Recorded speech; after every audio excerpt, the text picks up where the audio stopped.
Hello viewers, இன்னைக்கு நம்ம பார்க்க போறது ஒன் பீஸ் எபிசோட் 377 பார்ட் 1.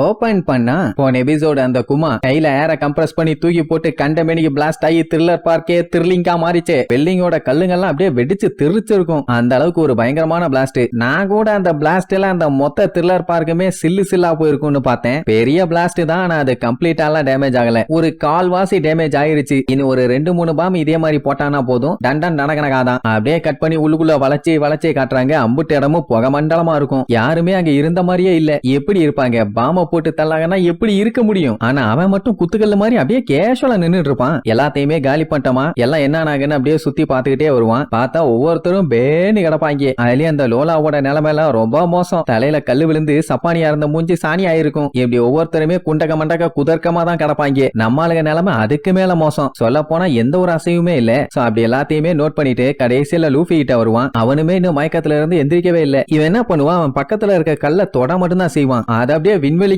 பறந்து போகும். எந்த அளவுக்கு ஃபோர்ஸ். அப்புறம் என்ன, லூஃபி அப்படியே அலேக்கா புடிச்சு தூக்குவானா? அந்த டைமுங்கும் போது யாரோ வேகமா வந்து அவனை அட்டாக் பண்ணுவாங்க. வேற யாரும் இல்ல, நம்ம ஜோரோ தான். லயன் ஸ்ட்ரைக்னு சொல்லி அவன் அசந்த நேரத்துல ஒரே வெட்டு கொல்ல மாசா போஸ் கொடுப்பான். பார்த்தா அவன் பாடிக்குள்ள இருந்து புகை வரும். ஜோரோ பார்த்துட்டு ஷாக் ஆயிருவான். என்னடானா அவன் நார்மல் மனுஷன் இல்ல, அவன் பாடியில ஏதோ மீட்டர்லாம் பிக்ஸ் பண்ணி இருக்குது. யாரா நீ லூசு பையல, நீயும் பிராங்கி மாதிரியே சைபா இருக்கான்னு கேட்பான். அவன்கிட்ட எந்த ஒரு ரெஸ்பான்ஸுமே இல்ல. அவனோட கண்ணு அப்படியே ரெட் கலர்ல லைட் பிளிங்க் ஆகி வாயை ஓபன் பண்ணுவான். வாய்க்குள்ள பவர் பயங்கரமா அப்சர்வ் ஆகும். அத பார்க்கும்போது ஜோரோக்கு அள்ளு விடும். அடங்கொக்கா மக்கா என்னென்னமோ இதெல்லாம் காட்டுறானேன்னு. கடைசியில அந்த பவரை வச்சு ஜோரோவை சட்டுன்னு அடிப்பான். ஒக்கா மக்கா அந்த இடமே பயங்கரமா பிளாஸ்ட் ஆகும். நல்ல வேளை ஜோரோ ஜஸ்ட்ல எஸ்கேப். என்ன வெடிச்சதுல தெரிச்சடிச்சு அங்க இருக்க பாறையில இடிச்சு கண்ணா பின்னான்னு செதறி போய் விழுவான். அவனுக்கு என்னடானா ட்ரெயின் மாதிரி வாய்க்குள்ள இருந்து புகை வரும். அவன் தான் மனுஷனே இல்லையே. ஏதோ ஜோரோ இப்ப மாசா இறங்கி அட்டாக் பண்ணதுனால தான் மேட்ரே தெரிஞ்சது. என்ன நம்ம பயலால இப்ப எந்திரிக்க முடியல. கஷ்டப்பட்டு முக்கிய முனைதான் எந்திரிப்பான். எந்திரிச்சு அவன் பண்ணானே அட்டாக். அந்த இடத்த பாப்பான். அங்க இருக்கிற ஸ்டீல் பைப் ஒண்ணு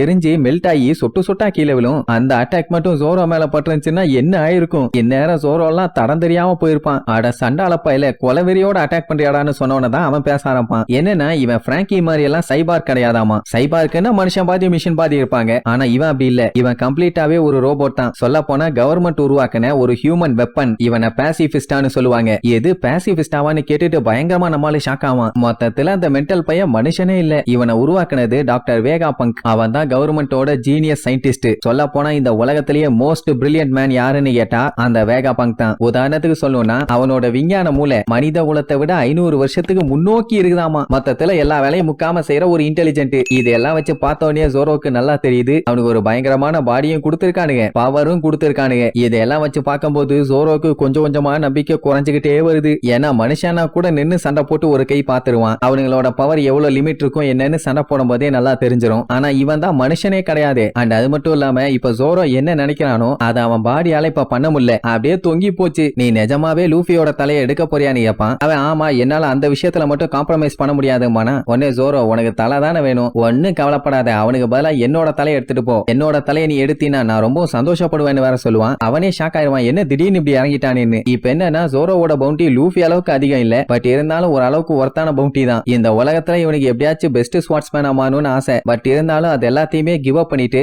இப்ப உயிரை குடுக்கிற காண்டி உட்கார்ந்துட்டு இருக்கான். இது அவனால ஏத்துக்க முடியல. ஆனா வேற வழி இல்ல, நான் இதை பண்ணித்தான் ஆகணும்பா. நிஜமாவே நீ சாகணும்னு ஆசைப்படுறியான்னு கேட்டா, ஆமா, என் க்ரூ மெம்பர்ஸ் எல்லாத்துக்குமே நிறைய ஆம்பிஷன் இருக்கு. அவங்களை இப்ப காப்பாத்தணும்னா எனக்கு இருக்கிற ஒரே வழி என் உயிரை விடுறது மட்டும்தாமா. என்னன்னா இப்ப இவனோட கேப்டன் யாரு? லூஃபி. அவனை கூட இவனால சண்டை போட்டு காப்பாத்த முடியலனா அப்புறம் இவன் கிரேட்டஸ்ட் ஸ்வாட்ஸ்மேனுங்கிற ஆம்பிஷனை வச்சது வேஸ்ட் தானே. இவனை பொறுத்த வரைக்கும் எப்படியாச்சும் லூஃபி கிங் ஆஃப் த பைரட்டா மாறணும். அதுக்காக நான் என்னையே தியாகம் பண்ண கூட தயார். அதனால உனக்கு வேணும்னா என் தலை எடுத்துக்கன்னு காட்டுத்தனமா கத்துவான். உடனே அந்த குமாவும் அப்படியே குருன்னு லுக் விடுவான். அவன்கிட்ட எந்த ஒரு ரெஸ்பான்ஸுமே இல்ல. இப்படியே ரெண்டு பேரும் மாத்தி மாத்தி வெறி கொண்டு லுக் விட்டு இருப்பாங்களா. அந்த டைம் தான் நம்ம சஞ்சீவ் புலம்பிட்டே வருவான். அட இருங்கடா முட்டா பயிலா, நான் இல்லாம என்னடா முட்டாத்தனமா பேசிட்டு இருக்கீங்கன்னு ஜோரோவை பிடிச்சு வண்டையா திட்டுவான். என்னன்னா அவன் செத்தா மட்டும் என்ன நல்லது நடக்க போகுது? உன்னோட ஆம்பிஷன் என்னாச்சு? பெருசா சாதிக்கணும்னு இறங்குன, இப்ப கடைசியில இப்படி சொல்ற? கூமுட்ட பயில, நீ எல்லாம் எதுக்கு லாய்க்கல, அப்படியே ஓரமா கடை, எல்லாத்தையும் நான் பாத்துக்கிறேன்னு நேரா அந்த குமா முன்னாடி போய் நின்னுட்டு அவன் தலை எடுத்தீங்கன்னா 10 பிசாக்கு பிரோஜனம் இல்ல, இல்ல, என்னோட தலையை வேணா தனியா கழட்டி எடுத்துக்க. மெரைன் ஆளுகெல்லாம் என்ன பார்த்தா கூட பெருசா கவலைப்பட மாட்டானுங்க. ஆனா இதுக்கப்புறம் இந்த குரூலயே ரொம்ப